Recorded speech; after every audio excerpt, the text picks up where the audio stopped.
2장 1절 그 맨 처음 단어가 그러므로 되어 있죠. 예, 그래서 그러므로라는 제목으로 제가 말씀을 드리겠습니다. 여러분 여기 로마서 편지나 아니면 오늘날 책에서 글 쓰는 이가 여기 제목처럼 그러므로라는 접속사를 쓰는 이유는 바로 결론 부분을 말한다고 모두 다 알고 있는 사실일 것입니다. 그래서 미리 말씀을 드린다면 결론은 짧고 명쾌해야 하니까 아마 오늘 설교는 제가 지금까지 한 설교 중 가장 짧은 설교가 되지 않을까 그렇게 생각이 됩니다. 여기 본문에서도 앞부분의 결론 말씀을 지금 하는 것이라는 것쯤은 잘 알 수가 있을 것입니다. 바로 앞부분인 로마서 1장 18절 이하에서 끝까지 살펴본다면 바로 지난 시간에 설교한 제목의 내용에 선택된 자와 유기된 자, 버려진 자, 방기된 자들에 대한 하나님의 진노를 말하고 있는 부분입니다. 하지만 이미 앞부분에 버려진 자들의 결론은 1장의 마지막 부분인 32절에 하나님의 사형, 즉 영원한 죽음의 형벌을 당하리라 미리 정하셨다는 말씀을 하셨다는 것입니다. 그런데도 난데없이 필자는 여기 다시 그들의 결론 부분을 말하는 것은 아닐 것인데 왜 또 다시 이러한 그러므로라는 결론의 접속사를 사용하고 있는 이유는 과연 무엇인가 하는 것입니다. 이 또한 이미 여러분도 다 알고 짐작하고 있는 내용이고 사실이겠지만 여기 바울 사도는 믿지 아니하는 자들에게 이 편지를 쓰는 것이 아니라 바로 로마에 있는 가정교회 아직 토대가 완전하게 굳어지고 다져지지 않은 개척교회 성도들 즉 하나님을 믿으며 주님의 부활 죽으심과 부활하심을 믿고 그 믿음을 자기 믿음의 것으로 작정은 하였지만 그럼에도 불구하고 아직 성숙한 단계까지 자라나지 못한 로마 교회 교인들에게 믿음을 더 공고히 하고자 지금 오늘 그 본문을 들려주고자 하는 그러한 것임을 여러분은 짐작할 수 있을 것입니다. 1절에서 5절까지의 말씀이 바로 앞부분에 나오는 유기된 자, 방기된 자들이 가지는 특징, 그들의 행위, 그리고 정해진 심판을 스스로 자초하는 그러한 내용으로 기록이 되어 있습니다. 어떤 목사님은 이러한 예화로 말씀을 하시더라고요.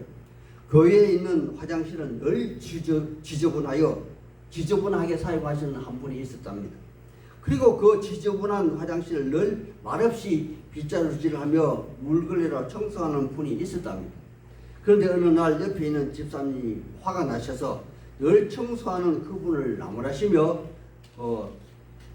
당신이 늘 말없이 빗자루질, 물걸레질을 함으로 해서 청소를 함으로 해서 화장실을 지저분하게 사용하시는 그분이 올바로 깨닫지 못하고 늘 반복하여 더럽게 사용한다고 그렇게 말하는 것입니다. 그리고 그분은 다음과 같은 글을 화장실에다 써붙여 놓았습니다.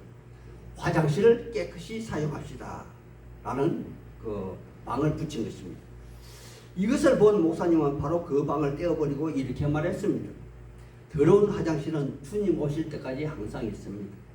하지만 화장실은 그 누구의 잘못을 지적하고 또한 나무란다고 깨끗해지는 것이 아니라 누군가 빗자루 물걸레질을 함으로 인해서 깨끗해진다는 것입니다.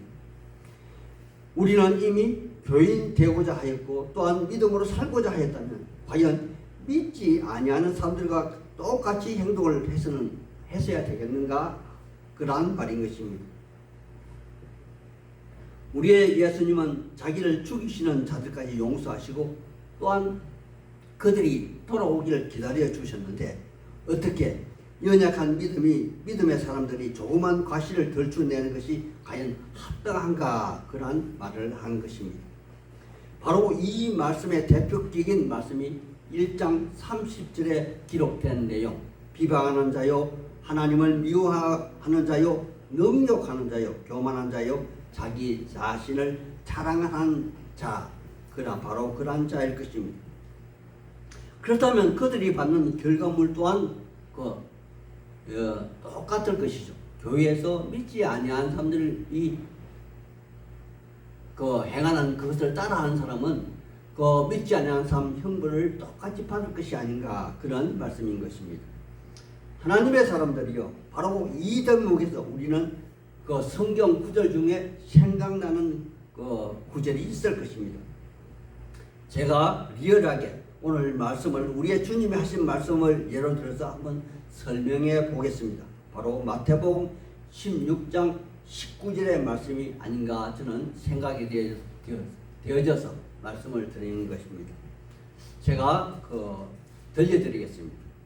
내가 천국 열쇠를 너희에게 주노니 땅에서 무엇이든지 매면 하늘에서도 매일 것이요 땅에서 무엇이든지 풀면 하늘에서도 풀릴 것이라. 아멘. 아멘. 바로 이 말씀을 사도 바울은 지금 이 본문에서 하고 있는 것이 아닌가요? 그래서 사도 바울 역시 6절에 이렇게 기록하고 결론을 내고 있습니다.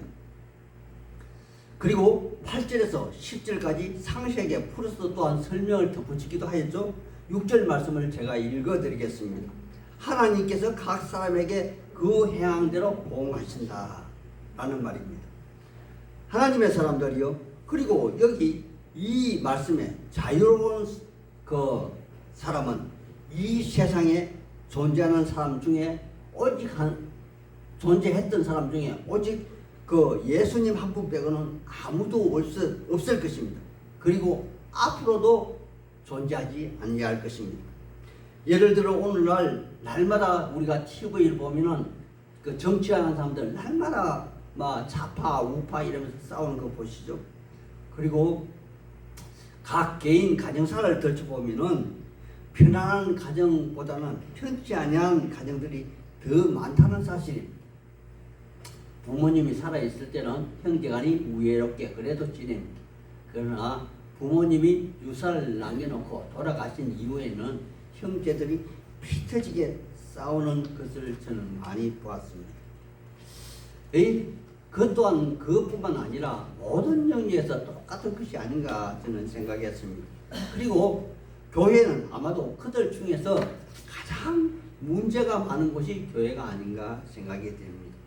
예를 들어서 설교 잘하는 목사는 과연 다른 사람들보다 인격이 훌륭할까요? 말씀이 많은 곳에 기도하는 권사님이 있다는 것 여러분도 잘 아실 것입니다. 우리 교회 말고 다른 교회를 예를 들고 있습니다. 그리고 교회에서 싸움 제일 잘하는 사람이 누구죠? 바로 장로님들이죠. 여기 6절에 하나님께서 각 사람에게 행한 대로 행한 대로 보응하신다는 말씀은 사도 요한은 요한계시록 22장 12절에서 13절에 이렇게 표현하고 있습니다. 12절에 보라 내가 속히 오리니 내가 줄 상이 있어 각 사람이 행한 대로 그대로 내가 갚아주리라. 그리고 13절에는 이렇게 기록이 되어 있습니다. 나는 알파요 오메가라 처음이요 마지막이라 그리고 시작이며 또한 끝이다 이렇게 기록이 되어 있는 말이 있습니다. 하나님의 사람들이요, 그렇다면 결론은 오늘 말씀의 결론은 너무나 뻔한 그런 내용이지 않습니까? 바로 우리의 삶이 신앙의 표현이고 또한 결론이라는 그런 말씀이지 않습니까? 누구나 알듯이 신앙은 말로 하는 것이 아니라 행동으로 삶으로 실천하여 살아가는 것입니다. 따라서 사도 바울 역시 삶의 신앙을 부탁하면서 11절에 이렇게 결론을 내리고 있지 않습니까? 우리 11절을 찾아서 다 같이 한 목소리로 읽어보겠습니다. 11절입니다. 2장 11절 읽겠습니다. 시작. 이는 하나님께서 외모로 사람을 취하지 아니하심이라. 아멘. 바로 이 말씀을 가슴에 담고 한 주간 살아가시기를 우리 주 예수님 이름 받들어 소망하고 축복하는 바입니다. 아멘. 아멘.